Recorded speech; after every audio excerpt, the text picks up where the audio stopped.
You know, when you open like a navigation app on your phone, you type in a destination, and boom, you get this crisp, solid blue line guiding you exactly where you need to go. Right. It's algorithmic certainty. Yeah, it's so clean. It's incredibly logical. You just follow step 1, then step 2, and you arrive. I mean, the system doesn't care about your mood. It just calculates the most efficient route based on the data. Exactly. But then, you try to navigate human behavior. Oh, yeah. It's a whole different story. Right. You try to map out why we choose a certain career, or why we feel fiercely loyal to a specific brand, or why, say, a team of brilliant executives suddenly makes a catastrophic decision on a Tuesday. Yeah, suddenly that crisp blue line is just completely useless. Completely useless. We are wandering around in the dark trying to rationalize things that honestly just don't seem to operate on logic at all. Well, because human motivation doesn't run on GPS. Yeah. It runs on this legacy biological framework that is far older and far more complex than anything we've managed to code. And that is exactly what we are getting into today. Welcome to this custom deep dive designed specifically for you. We are unpacking a really dense, truly fascinating set of sources today. It's an amazing excerpt. It really is. It's titled Book 3, Chapter 2, Top Left-Hand Corner. And our mission today is to explore the mechanics of why we do what we do. And we aren't just talking about, abstract psychology or business school platitudes. Right. No, we're going much deeper than that. We're going to map our deepest intentions directly onto literal brain anatomy and then examine how that biological hardware actually scales up to shape the entire structure of our society. It's a massive scope, honestly. I mean, we're synthesizing evolutionary biology, systems thinking, sociological models. It's huge. The core argument here is that the global systems we see, so our economies, our politics, they're just macro projections of what is happening right inside the human skull. Okay, let's unpack this. Yeah. Because to understand how a global society functions, the text argues we have to start at the absolute micro level. The individual. Yes. Specifically, where individual motivation begins. And the sources use this framework called the Diamond process cycle. Right. So where does this cycle begin?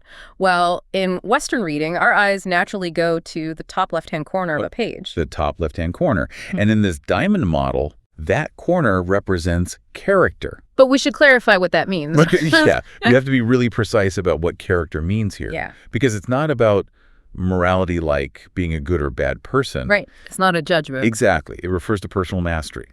It is the composite of the beliefs, values, attitudes, and behaviors that you've internalized through your life. So it's like the foundational firmware through which you interpret reality. Yes. And functionally, it is the space where your why lives. Okay. And I want to pause here because anyone who follows business theory knows Simon Sinek's Golden Circle. It's like one of the most famous talks of all time. Oh, absolutely. Everyone knows it. Right. We all know the premise.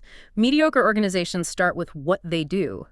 But inspired leaders like MLK or Apple, they start with why they do it. What's fascinating here is that quote, right? People don't buy what you do, they buy why you do it. Exactly. It's a great concept. But let's push past the sort of introductory seminar version of this. Sure. If why is undeniably the most powerful starting point, why is it that in business and in life, really, almost everyone just jumps straight to the what? Why are we so obsessed with the what? That is where the source material gets so fascinating, because the answer isn't some psychological failing.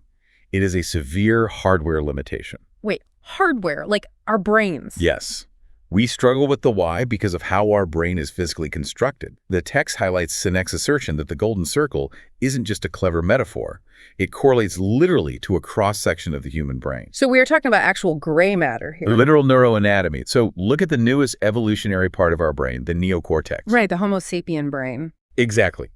The neocortex handles the what?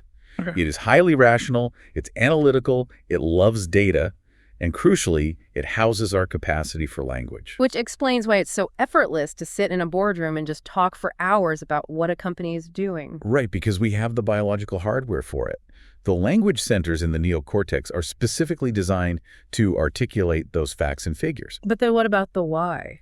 Well, the middle two sections of the brain make up the limbic system, and the limbic brain handles the how and the why. Okay. It's this older evolutionary core that's responsible for feelings, trust, loyalty, and basically all human behavior and decision-making. Wow. But here is the massive biological catch. The limbic system has absolutely zero capacity for language. None. It actually predates our ability to speak. I mean, I love this concept because it perfectly explains the gut decision. Oh, totally. Like trying to explain a deep motivation or a why using only data is like trying to download a high-res image using a pocket calculator. That is a perfect analogy. Right.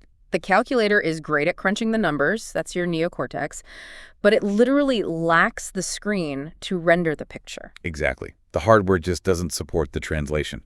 Because the limbic system drives the behavior but lacks the language, the absolute best explanation our highly evolved neocortex can muster after the fact is, well, I don't know, it just doesn't feel right. The classic gut decision. We aren't really leading with our gut or our heart. We are leading with our limbic system. And the neocortex is just sitting in the passenger seat trying to rationalize a left turn that the limbic system already made. Yes.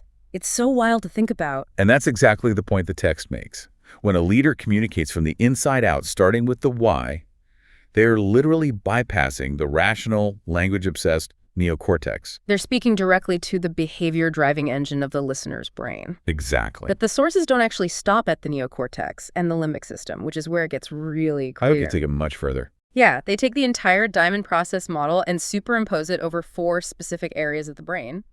Here's where it gets really interesting. They are basically taking an entire societal organizational chart and stuffing it inside your skull. It is a really provocative superimposition. Let's walk through this mapping because I'll admit, when I first read it, I was a bit skeptical. Sure, let's start at the base. The text maps the brainstem to politics and vision. Okay, this is where I need you to clarify. Politics in the brainstem. I know. Because the brainstem is the reptilian brain. It handles autonomic functions, right? Like respiration, circulation. It just keeps us breathing. How does that translate to politics? It sounds a bit reductive. Well, it seems that way until you define what foundational politics actually is in a societal structure. Okay, go on. Politics at its most basic evolutionary level isn't about, debating tax policy on television. It is the instinctual distribution of power and resources to ensure the baseline survival of the group. Oh, I see. Yeah, it's the autonomic nervous system of a society. The brainstem dictates the long-term vision of biological survival, just as foundational politics dictates the survival of the collective body. All right, I see the causality there. It's like the baseline operating requirement. Exactly. Move us up to the left hemisphere. The text maps this to economics and exchange. Yes. So the left brain is a center for logic, linear processing, analytics, and categorization. It is the part of us that isolates variables. And again, to play devil's advocate here, are the sources literally saying our global economy is just a macro projection of the left hemisphere? They're saying that the mechanics of the left hemisphere are the literal foundation of an economy. Really? Think about it. To have trade, to have currency, you have to be able to isolate variables. True. You have to intellectually separate the value of a chicken from the value of a pair of shoes, assign a sequential mathematical number to them, and then record it on a ledger. Oh, wow. Yeah, that linear categorizing mechanism is entirely left brain. Right. Without the left hemisphere's specific processing style, the very concept of economic exchange just doesn't exist. That makes perfect sense, actually. It's the hardware that allows trade to function at all. Exactly. Okay, next is the frontal lobe, which the text maps to the physical environment or context. Right. So the frontal lobe is our first contact point with the external world. Uh-huh. It handles impulse control, active problem solving, and assessing the immediate physical situation. Yeah. It is where we actively interact with our environment. Which leaves the right hemisphere, and this is mapped to the social sphere in evolution. Yes, the right hemisphere processes information holistically, not linearly. So it's more big picture. Exactly. It's affective, emotional, and tied to art, passion, reflection. While the left brain separates things out to count them, the right brain connects dots to understand the whole. Right. It is how we evolve socially by recognizing our fundamental connection to others. So if we pull back and look at this complete picture, we have the logical, calculating economics left brain and the holistic, connecting social right brain. Right. And the text argues that personal mastery is about balancing these forces. But here's my question. If our individual brains are biologically designed to eventually seek this balance, Why is the corporate world and, honestly, society at large still so visibly broken? That's the million-dollar question. Right. I mean, we are aggressively, undeniably left-brain dominant. We prioritize profit margins and pure efficiency over social evolution almost every single time. So what happens when you network all these unbalanced brains together? Well, that tension is the core crisis of modern organizational theory. When you network these complex brains together, you introduce friction. A lot of friction. Huge amounts. Okay. And the text brings in Peter Senge's discipline of team learning to explain this. Okay, let's talk about Senge. Senge poses this deeply frustrating paradox. He asks, how is it possible that a team of brilliant, committed managers, each with an individual IQ of over 120, can come together and exhibit a collective IQ of 63? A collective IQ of 63. That's insane. You literally put a dozen geniuses in a boardroom, and the room itself becomes functionally incompetent. Exactly. What causes that massive drop in processing power? It comes down to what Senge calls mental models. Okay, mental model. These are deeply ingrained assumptions, generalizations, and rigid pictures that dictate how we understand the world. They are the unconscious heuristics we use to save cognitive energy. Right. People always compare these to tinted sunglasses, like you're looking at the world through a colored lens without realizing it. Yes, that's the classic analogy. But based on this hardware discussion we're having, a better analogy honestly feels mechanical. It's like a legacy operating system running in the background. Oh, I like that. Unseen firmware. Exactly. Yeah. You have 12 executives sitting around a table, and they all think they are working on the exact same collaborative file. Right. But beneath the surface, everyone's individual firmware is silently auto-formatting the data into completely different languages based on their own unseen biases and assumptions. That is a much more accurate way to look at it.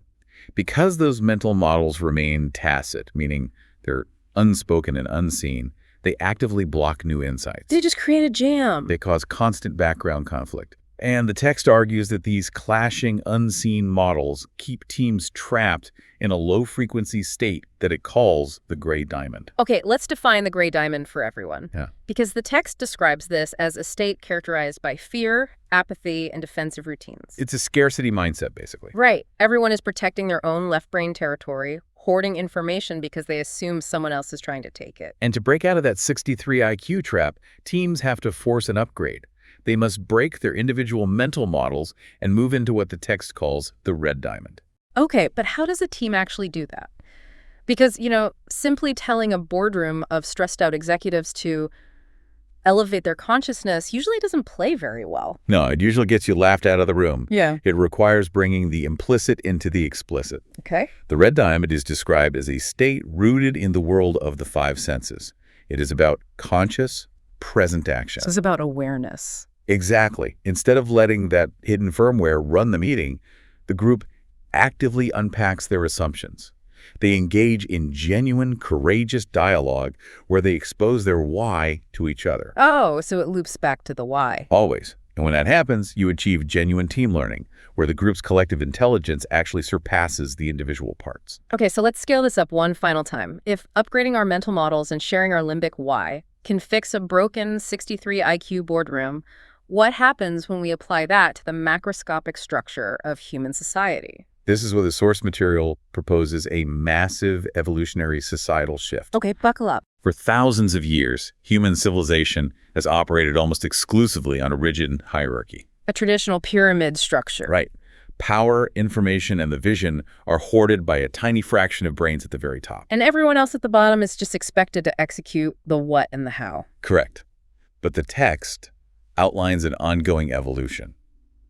It suggests we are currently moving away from rigid hierarchy towards a heterarchy. A heterarchy. Right, which is a system with overlapping, diverse networks of power where authority can shift depending on the specific context. Okay. But the ultimate ideal, the true endpoint of elevating our collective mental models, is a societal state called a synarchy.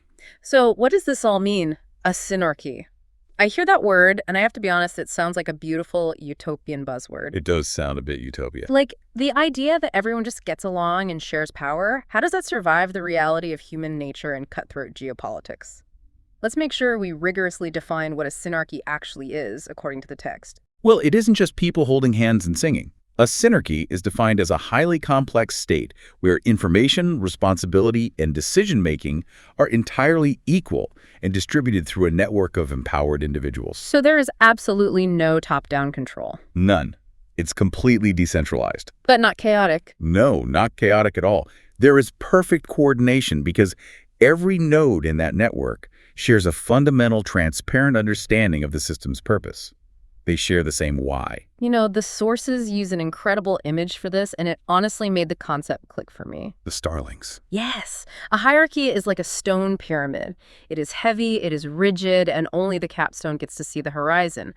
But a synarchy is a murmuration of starlings. It's a beautiful analogy. It really is. If you've ever watched a video of a murmuration, it is thousands of these small birds flying together in the sky. They swoop, they dive, they change direction at 60 kilometers an hour. And there's no leader. Exactly. There is no king starling at the front shouting orders through a megaphone. There is no middle management. Yet they never collide. They move as one beautiful, fluid organism. Because they are all deeply connected to their immediate environment, and they all share the exact same instinctual, biological why. But to your earlier point of skepticism, we aren't birds. No, we are weighed down by massive economic and political systems. Right. And this raises an important question, which the text does address. It explains that to reach this murmuration state, we have to fundamentally transform those systems. How so? Our economics, that left brain processing, must evolve from a mindset of hoarding and scarcity into what the text calls evolutionary exchange. What does evolutionary exchange actually look like in practice, though? It looks like an economy that measures value not just by capital accumulation, but by the healthy circulation of resources to sustain the entire network. So it's moving from extraction to regeneration. Precisely. And at the same time, our politics, the brainstem, must shift from fear-based control into visionary context. It has to become about setting the conditions for people to thrive, rather than managing their behavior through threats and punishment. That is demanding a total global system upgrade. It is a massive shift. But here is the linchpin of the entire argument. This global upgrade cannot be mandated from the top down. Right. A synarchy cannot be legislated into existence by a hierarchy. Right. It all loops completely back to the very first thing we discussed today, the top left-hand corner. The individual's character. Yes. The shift only happens when the individual, you, the listener, achieves personal mastery. It requires balancing your own left and right hemispheres, recognizing your own deeply flawed mental models, and consciously starting with your own limbic why. It's deeply cyclical, isn't it? Completely. We literally cannot expect the global macroeconomic structures to shift until we fix the top left-hand corner of our own internal process. Exactly. So let's take a breath and recap this incredible journey for you listening. We started at the top left-hand corner, unpacking the reality that every truly effective action begins with a deeply rooted why. Right. And we discovered that this isn't just corporate poetry. Our deepest drives physically live in the wordless, behavior-driving limbic system. The biology is just undeniable. It is. We took that Diamond model and mapped it directly onto our neuroanatomy, realizing that our politics are rooted in our brainstem's survival instinct, and our economies are built entirely on the left hemisphere's linear processing. We really unpacked a lot today. We did. We looked at how unseen mental models act like a hidden firmware, trapping brilliant people into low IQ team dynamics. And ultimately, we saw that breaking those models is the mandatory first step to evolving from a rigid, heavy pyramid hierarchy into a synarchy. Toward that murmuration of starlings. Exactly. A society capable of moving with the speed, grace, and shared purpose of a murmuration. So, my challenge to you, the listener, is this. The next time you have a sudden gut feeling about a job, a person, or a major life decision, do not just dismiss it because your neocortex can't quickly put it into a spreadsheet. It's so easy to ignore it. It is, but you shouldn't. Lean into it. Realize that it is your limbic brain, the oldest, most powerful behavioral engine you possess, desperately trying to communicate your fundamental why to you. That's a great challenge. And as you explore these concepts further on your own, I want to leave you with one final friction point to consider. Oh, I like friction points. What is it? Well, we've established today that true loyalty, profound inspiration, and actual behavior change emanate from the limbic system. Right? Yeah. Which physically lacks the capacity for language. Right, it's wordless. Exactly. Words, data, and text belong entirely to the rational neocortex. So if the ultimate goal of human evolution is to build this beautifully connected global synarchy, We are facing a massive infrastructural paradox. How do you mean? Think about our entire modern world. The internet, our smartphones, our global digital networks. It is built almost entirely on text, data, and code. Oh, It is a massive planetary neocortex infrastructure. So the question becomes, how do we possibly design a digital system capable of transmitting the wordless limbic Y across the globe? How do you code a blue line on a GPS that leads straight to the human heart?